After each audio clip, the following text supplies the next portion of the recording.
So, the story of Milarepa and that he, you know, hit the went further with sorcery than anybody that they had heard about. Now, Bon isn't just sorcery. It's and Naima isn't just sorcery. We, um, the story was that they had exhausted every other avenue, and this is similar also to voodoo. How voodoo works. Voodoo among the slaves, that they had exhausted every avenue, that they had things had gone too far, that people had been pushed beyond their limits. Um, One of the themes in the story was that he had approached, done rituals and was approached by a very powerful dark being and made a deal with him, the same as with voodoo, when you're pushed to wits' end. When you're pushed to wits, okay, so one of the things, the elaborateness of the ritual, this is designed to test your seriousness, to test your if you focused so hard to do it this way, why didn't you focus so hard to do it another way?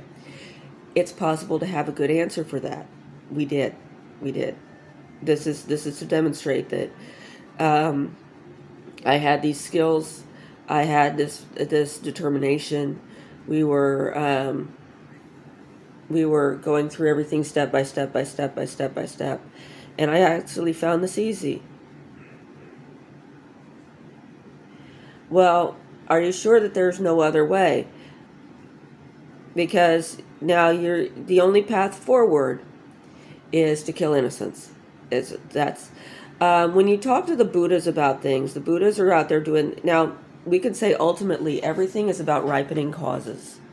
That everything is about um, that we are here to ripen in our various ways, and that up to a certain point, um,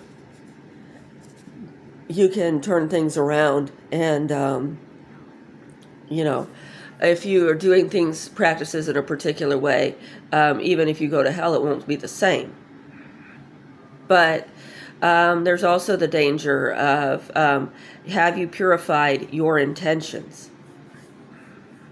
See, that makes things much more powerful.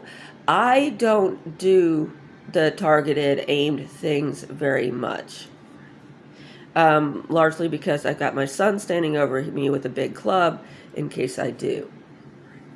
Because I could tell people to shut up and make them do so. But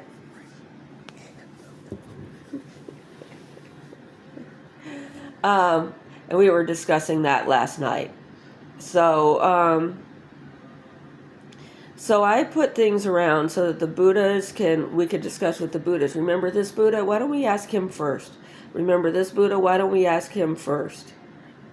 Why don't we send it to Durga? Because Durga these are immutable forms, is what my guru calls them.